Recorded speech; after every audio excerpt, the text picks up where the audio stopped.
Asi August tang kul 2026 numit asi Bharat ki khwaidagi nahawai na Prime Minister oibiki ba Shri Rajiv ji gi marfu nithoi rak suba mapok numit ni sugumba mapok numit asida Manipur Pradesh Congress Committee na sinbi langbi duna akhoi laikhidraba Bharat की prime minister ओइबिरंबा Shri Rajiv जी की मफमदा माना हिंगई मतम माना भारत की prime minister ओइबिरंबा मतमदुदा अखोई लेपाक सिगिदमतदा माना पीबिरंबा contribution मयाम माना तौबिरंबा maybe foreign affairs the खंगे खंगे माना तौबिरंबा मयाम पुनमक्तो निंगसिंगबा ओइना मागी मुक्तिदा अखोई अंगम्बा फ्लोरेंटी रूट लई मनाम तो जो है मनाम तो जो कटना महाकी मफमदा महाना तौबिरंबा मयाम सिंग अदो रिकॉग्निशन पीबगा लोइनना अखोई पार्टी की मरुइबा लुसिंगबा सिंग सीएलपी की लीडर हानगी डिप्यूटी सीएम ओइबिरंबा हुजिकना कांग्रेस वर्किंग कमिटी की लुसिंगबा मेंबर ओइबिरिबा श्री गायखम नसिंगबा हानगी मिनिस्टर सिंह ऑनरेबल एमएलए सिंह पार्टी की ऑफिस बेयरर सिंह मयाम पुनमक पुनदुना मागी मफमदा कोई तौबिमन खंग उत्पा ओइना सिगुंबा फंक्शन से मणिपुर खक्त नते भारत सिनब थुंगना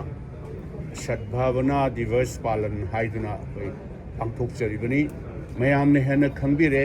श्री राजीव जी न लेंगई मतमदा तौबिरंबा थबक मयाम सिंगदुदी हौजिक महक्तंगी फ्रेश ब्रीफिंग से मसीद थाबदा लोइबा नंबर नायरोय हाइदना आई मयाम मफमदा थमजरी मदुदी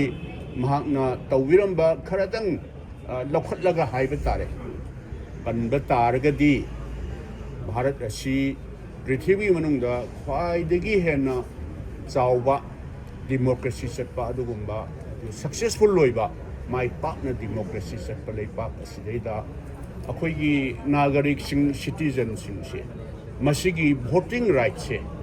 नहा मरुवैना यामना यंग एनर्जेटिक ओइबा नहा सिंह से हेन प्रायोरिटी पीरगा वोटिंग राइट से सही तरा निपांदा भारत की संविधान कॉन्स्टिट्यूशन अमेंडमेंट तौरगा महाकना पीबिरंबा अदुगा सिदा सुनतना कोनगी फ्यूचर दा करी वर्क याय हाइदना डिजिटल इरा लाकदौबा कंप्यूटराइजेशन साइंस एंड टेक्नोलॉजी की हिरम सिदा लाकदबा मयाम कोनगी फ्यूचर मयाम सी उरगा मान टोटल रिफॉर्म अमा तौबिरंबा मयाम अदुदा सुनतना महात्मा महात्मा गांधी जी ने हाइबिरंबा भारत असे चुमना शहरदा अरंग अराक बिल्डिंग खरा उरगा भारत असे सखतले हाइबा यारोय अदुना खुंगंगदा लैबा प्रजा सिंसे 70% of the total population of India की खुंगंगदा लैबा प्रजा सिंसे सखतलबा मतमदा भारत सखतले हाइगदबनी हाइबा प्रिंसिपल दो मदुदैदा फुल्ली कमिटेड ओइबा हाइबा तारे अदुना मरुइना यामना माइ पाकपा डेमोक्रेसी दा माइ पाकपा अदुगुंबा कंट्री अमा वजु ओइरिबनी अदु हेनसी हाइरगदी लोकल बॉडी सिंगदा पंचायती राज दा अर्बन लोकल बॉडी सिंगदा इम्फाल म्युनिसिपल कोऑपरेशन हाइरे खलसी अदुगा म्युनिसिपल काउंसिल सिंगी ऑटोनोमस डिस्ट्रिक्ट काउंसिल सिंग अदुगा मरुइना ग्राम पंचायत ता हेन शक्ति पीबा मरुइना होजिक इंडिया अपुनबदा वुमेन एम्पावरमेंट नुपी की रिजर्वेशन ना होजिक पालिबा सरकार जे सिना रिजर्वेशन दी होजिक ता मिकअप थोरप दौना तौरिसे अखोई पार्टी की दी लेखिद्रबा राजीव जी की मतमदा वुमेन एम्पावरमेंट से फेस मैनर दा ऑलरेडी हौरमबने अखोइना मसी हाइजिनजबगी वानतीएबा ग्राम पंचायत लोकल बॉडी सिंगदा 30% नुपी की रिजर्वेशन अदुगा एनी लोकल बॉडी से सिंगद खंगदे अदुगा तंपाक खंगदे अर्बन लोकल बॉडी दा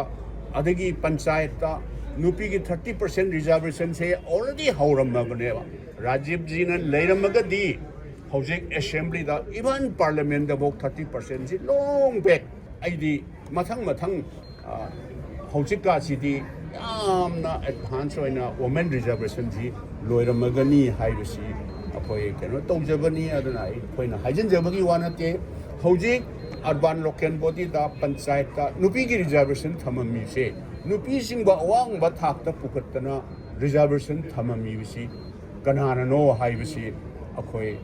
ꯍꯟꯖꯟ ꯍꯟꯖꯟꯅ ꯍꯥꯏꯕꯗꯤ ꯍꯥꯏꯔꯦ ꯍꯥꯏꯒꯅꯤ ꯑꯗꯨꯅ ꯑꯩꯈꯣꯏ ꯀꯣꯡꯒ꯭ꯔꯦꯁ ꯄꯥꯔꯇꯤ ꯑꯗꯨꯒ ꯃꯣꯔ ꯄꯥꯔꯇꯤꯀꯨꯂꯔꯂꯤ ꯂꯩꯈꯤꯗ꯭ꯔꯕ ꯁ꯭ꯔꯤ ꯔꯥꯖꯤꯕꯖꯤꯒꯤ ꯃꯇꯝꯗꯒꯤ ꯃꯁꯤ ꯍꯧꯔꯝꯃꯕꯅꯤ ꯍꯥꯏꯗꯅ ꯑꯩꯈꯣꯏ ꯁꯨꯃꯥꯏꯅ ꯑꯩ ꯊꯝꯖꯅꯤꯡꯉꯤ ꯑꯗꯨꯅ ꯉꯁꯤ ꯏꯟꯗꯤꯌꯥꯅ ꯑꯁꯨꯛ ꯌꯥꯝꯅ ꯇꯦꯛꯅꯣꯂꯣꯖꯤꯗ ꯗꯤꯖꯤꯇꯦꯜ ꯑꯦꯔꯤꯌꯥꯗ ꯑꯦꯗꯚꯥꯟꯁ ꯑꯣꯏꯔꯛꯏꯕꯁꯦ ꯔꯥꯖꯤꯕꯖꯤꯅ ꯃꯁꯤꯒꯤ ꯐꯥꯎꯟꯗꯦꯁꯟꯁꯤ ꯑꯣꯜꯔꯦꯗꯤ ꯍꯧꯔꯝꯃꯕꯅꯦꯕ ꯑꯣꯜꯔꯦꯗꯤ ꯍꯧꯔꯝꯃꯕꯅꯤ ꯑꯗꯨꯅꯅꯤ ꯉꯁꯤ ꯏꯟꯗꯤꯌꯥꯁꯦ ꯗꯤꯖꯤꯇꯦꯜ ꯋꯥꯔꯜꯗꯁꯤꯗꯩꯗ ꯈ꯭ꯋꯥꯏꯗꯒꯤ ꯑꯦꯗꯚꯥꯟꯁ ꯀꯟꯇ꯭ꯔꯤ ꯑꯃ ꯑꯣꯏꯔꯤꯕꯁꯦ ꯁꯦ ꯐꯣꯔꯦꯟ ꯄꯣꯂꯤꯁꯤꯗ ꯍꯥꯏꯔꯦ ꯈꯜꯂꯁꯤ ꯊꯪꯅꯔꯤꯕ ꯌꯨꯝꯂꯣꯟ ꯀꯩꯔꯣꯟꯅꯕ ꯂꯩꯄꯥꯛꯁꯤꯡꯁꯦ ꯌꯥꯝꯅ ꯀꯣ ꯑꯦꯛꯖꯤꯁꯇꯦꯟꯁ ꯍꯥꯏꯕ ꯇꯥꯔꯦ ꯑꯃꯒ ꯑꯃꯒ ꯅꯨꯡꯁꯤꯅꯅ ꯆꯥꯟꯅ ꯆꯤꯟꯅꯅ ꯃꯦꯕꯤ ꯄꯥꯀꯤꯁꯇꯥꯟ ꯑꯣꯏꯕ ꯌꯥꯏ ꯕꯪꯒ꯭ꯂꯥꯗꯦꯁ ꯑꯣꯏꯕ ꯌꯥꯏ ꯁ꯭ꯔꯤ ꯂꯪꯀꯥ ꯑꯣꯏꯕ ꯌꯥꯏ ꯐꯣꯔꯦꯟ ꯄꯣꯂꯤꯁꯤꯗꯅꯤꯀꯣ ꯑꯩꯅ ꯈꯤꯇꯪ ꯑꯃꯅꯤꯗꯪ ꯑꯩꯅ ꯄꯟꯖꯔꯤꯕꯁꯦ ꯃꯍꯥꯛ ꯀꯃꯥꯏꯅ ꯇꯧꯗꯅ ꯃꯅꯨꯡ ꯃꯇꯝ ꯆꯥꯗꯅ ꯂꯩꯈꯤꯗꯦ ꯃꯌꯥꯝ ꯍꯦꯟꯅ ꯈꯪꯕꯤꯔꯝꯕꯅꯤ ꯁ꯭ꯔꯤ ꯂꯪꯀꯥ ꯑꯩꯈꯣꯏꯒ ꯌꯨꯝꯂꯣꯟ ꯀꯩꯔꯣꯟꯅꯔꯤꯕ ꯂꯩꯄꯥꯛꯁꯦ ꯑꯩꯈꯣꯏꯒ ꯑꯐꯕ ꯔꯤꯂꯦꯁꯟ ꯊꯝꯕ ꯄꯥꯝꯕ ꯐꯣꯔꯦꯟ ꯄꯣꯂꯤꯁꯤꯁꯤꯗ ꯃꯥꯅ ꯁꯥꯡꯅ ꯌꯦꯡꯕ ꯍꯥꯏꯕ ꯇꯥꯔꯦ ꯑꯗꯨꯅ ꯑꯩꯈꯣꯏ ꯁ꯭ꯔꯤ ꯂꯪꯀꯥꯗ ꯏꯟꯗꯤꯌꯥ ꯑꯣꯔꯤꯖꯤꯟ ꯏꯟꯗꯤꯌꯥꯒꯤ ꯑꯥꯗ ꯂꯩꯕ ꯏꯆꯤꯜ ꯏꯅꯥꯎꯁꯤꯡꯅ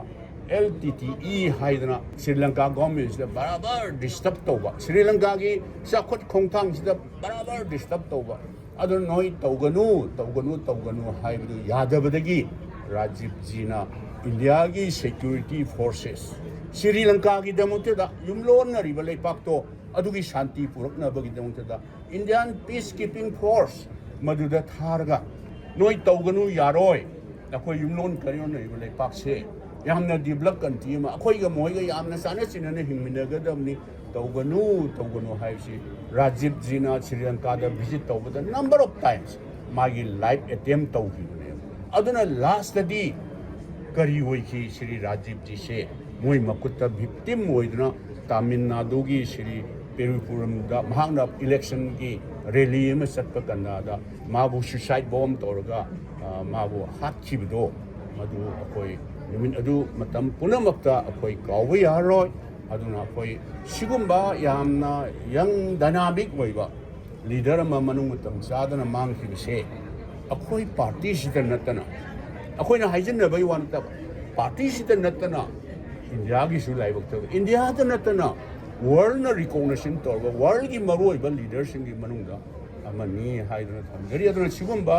ꯂꯩꯈꯤꯗ꯭ꯔꯕ ꯂꯤꯗꯔꯁꯤꯕꯨ ꯑꯩꯈꯣꯏꯅ ꯃꯥꯅ ꯄꯤꯕꯤꯔꯝꯕ ꯃꯥꯅ ꯍꯤꯡꯉꯤꯉꯩ ꯃꯇꯝꯗ ꯃꯥꯅ ꯀꯟꯇ꯭ꯔꯤꯕ꯭ꯌꯨꯠ ꯇꯧꯕꯤꯔꯝꯕ ꯃꯌꯥꯝꯗꯨ ꯅꯤꯡꯁꯤꯡꯕꯒ ꯂꯣꯏꯅꯅ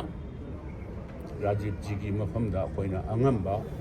ꯁꯠꯕꯥꯚꯅꯥ ꯗꯤꯚꯁ ꯄꯥꯂꯟ ꯍꯥꯏꯗꯨꯅ ꯑꯩꯈꯣꯏ ꯄꯥꯔꯇꯤꯅ ꯑꯩꯈꯣꯏ ꯁꯤꯗꯇ ꯅꯠꯇꯦ ꯁ꯭ꯇꯦꯠ ꯈꯨꯗꯤꯡꯒꯤ ꯑꯗꯨꯒ ꯀꯩꯅꯣ ꯇꯧꯔꯒ ꯑꯣꯐꯤꯁꯤꯌꯦꯜ ꯐꯪꯁꯟ ꯑꯣꯏꯅꯁꯨ ꯄꯥꯡꯊꯣꯛꯆꯕꯅꯤ ꯁꯤꯒꯨꯝꯕ ꯐꯪꯁꯟꯁꯤꯗ ꯂꯥꯛꯄꯤꯔꯤꯕ ꯀꯣꯡꯒ꯭ꯔꯦꯁꯀꯤ ꯁꯛꯅꯥꯏꯔꯕ ꯂꯤꯗꯔꯁꯤꯡ ꯋꯥꯔꯀꯔꯁꯤꯡ ꯑꯩꯈꯣꯏ ꯑꯣꯐꯤꯁ ꯕꯦꯔꯔ ꯃꯌꯥꯝ ꯄꯨꯝꯅꯃꯛꯄꯨ ꯑꯩꯒꯤ ꯇꯔꯞꯇꯒꯤ ꯑꯩ ꯉꯝꯈꯩ ꯂꯩꯇꯅ ꯑꯩ ꯊꯥꯒꯠꯆꯔꯤ